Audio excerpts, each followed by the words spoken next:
में अगला है असहयोग आंदोलन। असहयोग आंदोलन का मतलब होता है सहयोग न देना। असहयोग का मतलब क्या होता है? सहयोग नहीं देना। किसको सहयोग नहीं देना? तो ब्रिटिश सरकार को। सरकार के साथ हम लोग थे इसलिए सरकार को सहयोग नहीं देना है। तो क्या हुआ, असहयोग आंदोलन को छेड़ने के पीछे की वजह क्या थी, क्या कारण था कि भारत के लोगों में यह बड़ा आंदोलन हो गया? तो इसके पीछे कई कारण थे। सबसे पहला कारण था कि 1914 से 1918 तक भारत युद्ध के चपेट में रहा। पूरी दुनिया युद्ध के चपेट में रही। प्रथम विश्व युद्ध शुरू हो चुका था, तो उसमें भारत के सैनिक भी लड़ रहे थे अंग्रेजी सरकार की तरफ से, और वहां पर भारतीय सैनिक को हेय दृष्टिकोण से देखा जाता था। वहां भी सरदार बना के भेजा जाता था तो अंग्रेजी सैनिक को, अब भारतीय सैनिक पीछे रहते थे। ये अच्छा भी काम करते थे भारतीय सैनिक, इनको पुरस्कार नहीं मिलता था, और छोटे छोटे कामों के लिए अंग्रेजी ब्रिटिश सरकार के सैनिकों को पुरस्कार मिलता था। तो यहाँ के सैनिकों में बड़ा रोष पैदा हो गया था कि हम लोग काहे को मदद करने जा रहे हैं। दूसरा कारण था वादा खिलाफी। अंग्रेजों ने जो वादा किया था भारतीयों के साथ, गांधी जी के साथ, कि जब हमारा ये द्वितीय विश्व युद्ध समाप्त, प्रथम विश्व युद्ध समाप्त हो जाएगा और विश्व युद्ध की समाप्ति के बाद जब हम विजयी हो जाएंगे, उस परिस्थिति में हम आपको स्वतंत्र कर देंगे। तो विजयी होने के बाद, विजयी तो हो गया, जीत तो गया, लेकिन इसने वादा खिलाफी कर दिया। कहा कि अब हम आपके देश को अभी आजाद करने नहीं जा रहे हैं। और उल्टे क्या किया, तो मोंटेग्यू चेम्सफोर्ड सुधार के नाम पर मोंटेग्यू चेम्सफोर्ड को भेज दिया, और मोंटेग्यू चेम्सफोर्ड आकर भारत में कहे कि हम अब कुछ चुनाव कराएंगे, तो ऐसे करेंगे तो आपको फायदा देंगे। मतलब लामकाफ शुरू कर दिया। तो ये लामकाफ शुरू करने का वो झूठों के लोगों को, ये वो तो पहले ही वादा किया था तो वो वादा से मुकर गया, दूसरा का फिर वादा ही करने लगा कर। तो कैसे एक बार का वादा आपका जब फेल हो जाएगा, लोग आपके ऊपर विश्वास करना बंद कर देंगे, तो दोबारा कोई विश्वास करेगा? नहीं करेगा। तो कहा कि ना इधर झूठों का बखेरा कर रहा है, हटा हटा। तो इसलिए भी भारत में लोगों के बीच असंतोष फैल गया। अगला क्या था, तो प्लेग महामारी जो थी 1917 में भारत में शुरू हुआ था, प्लेग महामारी, और अकाल पड़ा हुआ था। तो 1917, 18, 19, 20 तक महामारी के चपेट में भारत रहा। तो बड़ी लंबी ये महामारी की स्थिति थी भारत में। अकाल तो पर नहीं था, लोग के खाने पर नहीं जुट रहा था, और ऊपर से बीमारी के चपेट में पड़ था। तो अंग्रेजी सरकार कुछ कर नहीं रही थी, न दवा का व्यवस्था कर रही थी और न लोगों की मदद कर रही थी। तो लोग तो ऐसे खिसियाल था। तो ये सब कारण बनने लगे। मूल्य वृद्धि, जब युद्ध खत्म हुआ 1918 में, तो जब लड़ाई जब खत्म हो गई प्रथम विश्व युद्ध, तो लड़ाई में खर्चा होता है कि नहीं होता है? काफी खर्च हुआ था ब्रिटिश सरकार का। वो पैसा आएगा कहां से? तो लाद दिया ऊपर से, भारत में दाम बढ़ा दिया सामान का। सामान जो खरीद रहे हैं उसका दाम बढ़ा दिया जाए। अब दाम बढ़ा दिया गया तो जनता तो एक तो महामारी से चपेट में है, वो परेशान है बीमारी से, दूसरा की अकाल पड़ा हुआ है, और खाने के लिए जो कुछ भी बाजार में मिल रहा है तो दाम उसका बढ़ गया। तो लोग क्या होगा जी, इस सब परिस्थिति में लोग क्या होंगे?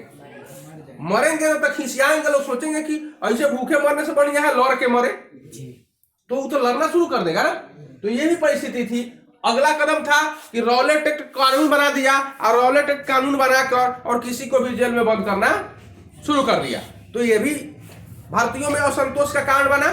साथ साथ इसके विरोध में जो जालियांवाला बाग में हत्याकांड हो गई, उस समय सभा हो रही थी और हत्या कर दिया। अंग्रेजी सरकार के इशारे पर जनरल ओडायर ने हत्या करा दिया। तो यह भी पूरे भारत में असंतोष की भावना भड़क गई और पूरा भारत खलबला गया। पूरे भारत के लोगों में आंदोलन के लिए अंदर में भूचाल आ गया। तो यह भी एक नई घटना थी भारत के लिए। वैश्विक परिवर्तन क्या हो रहा था, तो पूरे दुनिया में प्रथम विश्व युद्ध की समाप्ति के बाद उधर रूस का शासन हो गया। रूस में साम्यवादी सरकार की गठन हुई, और एशिया के जो देश रूस कब्जा किए हुए था उसको आजाद कर दिया, कहा कि जाओ तुम फ्री है ऐसे।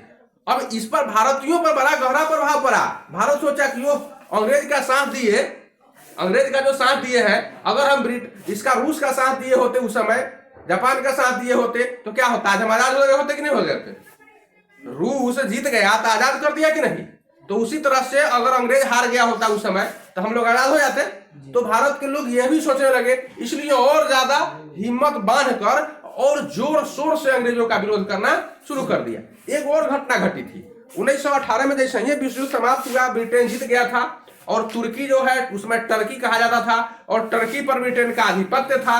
और वो टर्की जैसे ही ब्रिटेन जीता, वहां खलीफा होता था ब्रिटेन में, वहां टर्की में एक खलीफा होता था, और खलीफा को पूरे दुनिया के मुसलमान धर्मगुरु मानते थे, भारत के भी मुसलमान उसको धर्मगुरु मानते थे, और अंग्रेज उसको हटा दिया, कहा कि खलीफा का पद समाप्त किया जाए, और टर्की को छोटे छोटे टुकड़ों में बांट दिया। अब भारत का मुसलमान उसके खिलाफ हो गया अंग्रेजों के। तो वही जब आंदोलन चला तो वह खिलाफत आंदोलन के नाम से शुरू हुआ, और यह शुरू हुआ 1918 से, और ये चलने लगा कब तक? 1922 तक चला आंदोलन।